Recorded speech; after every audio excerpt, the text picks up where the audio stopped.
फुंकलय निवडणुकांचं रणशिंग, सर्वच पक्ष निवडणुकीच्या लढाईसाठी होणार दंग. एकाला मिळणार संधी तर दुसऱ्याची उडणार दांडी. कोण करणार मतदारांच्या मनात घर आणि कोणाचं होणार पारड जड. काय म्हणतंय लोकसभा आणि विधानसभेतील मतदारसंघात घडणारं राजकारण. जाणून घेण्यासाठी पहा न्यूज अनकटचं विश्लेषण. #राजकारण.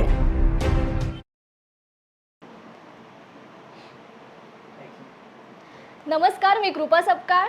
नमस्कार, मी सिद्धेश दिलीप शिगवण. न्यूज अनकटच्या #राजकारण ह्या कार्यक्रमामध्ये तुम्हा सर्वांचं स्वागत करतोय.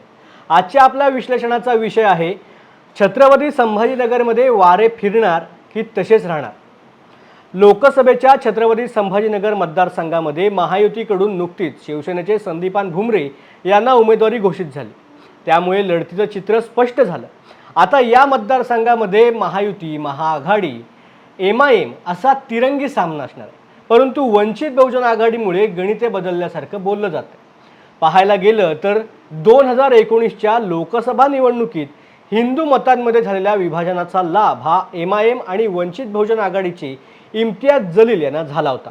परंतु यावेळेला MIM आणि वंचित स्वबळावर लढतंय, तर दुसरीकडे शिवसेना राष्ट्रवादीत फूट पडले आणि याचा परिणाम मतदारांवर देखील होणार आहे.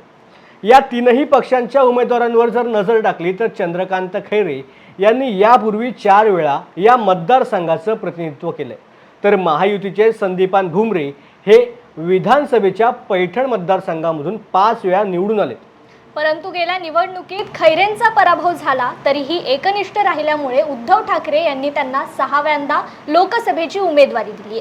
2 वेळा आमदार, 4 वेळा खासदार, राज्यात युतीची सत्ता असताना विविध खात्यांचे मंत्री, जिल्ह्याचे पालकमंत्री म्हणून खैरे यांनी काम केलंय.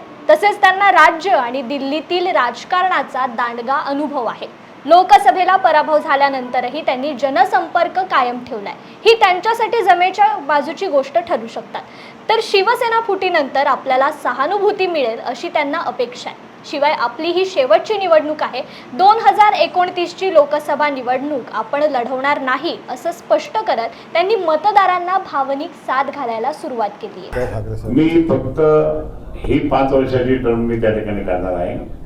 नंतर मी सतत काम करत राहणार. आजही बोललो मी, पण मी पुढच्या वेळेस म्हणजे पुढच्या 29ला त्या ठिकाणी मी निवडणुकीला उभे राहणार नाही. कारण की ते आता काय पाहावं लागतं ना. तुम्ही म्हणत असाल तांबाला जाण्याचं, मी आता सांगतो त्याला. तिकडे संभाजीनगरची जागा मिळवण्यासाठी शिंदे गटाने आपली शक्ती पणाला लावली होती. त्यामुळे अगदी प्रचाराला 20 दिवस शिल्लक असताना भुमरेंची उमेदवारी जाहीर झाली. महत्त्वाचं म्हणजे भुमरे यांची ही पहिलीच लोकसभा निवडणूक आहे.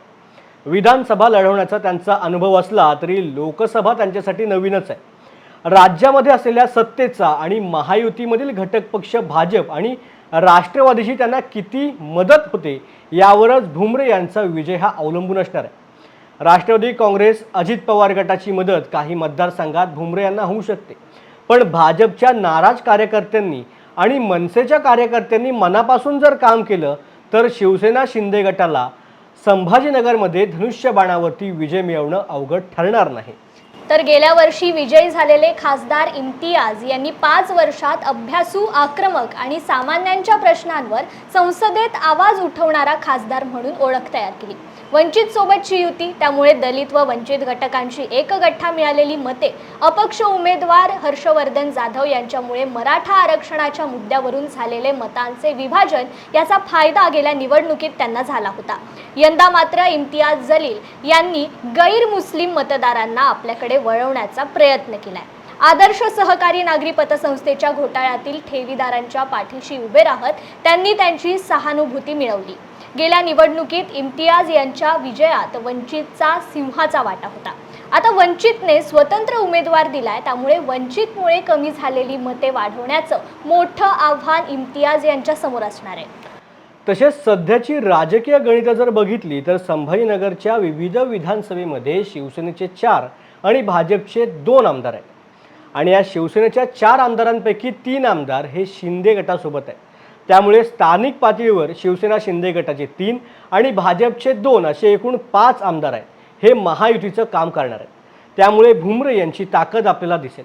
परंतु दुसऱ्या बाजूला खैरे यांच्यासोबत भावनिकता देखील आपल्याला पाहायला मिळते.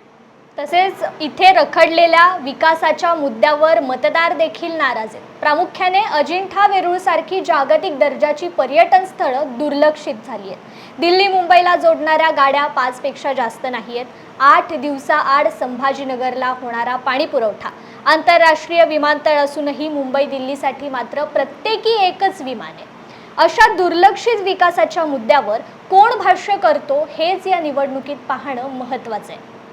महत्त्वाचं म्हणजे गेल्या लोकसभा निवडणुकीत हिंदू मतांमध्ये मोठ्या प्रमाणात झालेल्या विभाजनाचा लाभ MIM आणि वंचित बहुजन आघाडीला म्हणजेच इम्तियाज जलील यांना झाला होता. त्यामुळे यंदा देखील हिंदू मतांमध्ये मोठ्या प्रमाणात होणाऱ्या विभाजनाचा लाभ MIMला होतो की चंद्रकांत खैरे आणि भुमरे आपला अनुभव पणाला लावतात हे निकालानंतरच स्पष्ट होणार आहे. त्यामुळे वारे तसेच वाहतात की पुन्हा विरुद्ध दिशेला वाहतात हे निकालानंतरच स्पष्ट होईल. तुर्तास वेळ झाले ह्या विश्लेषणामध्ये. पुन्हा भेटू एका नवीन विषयासह.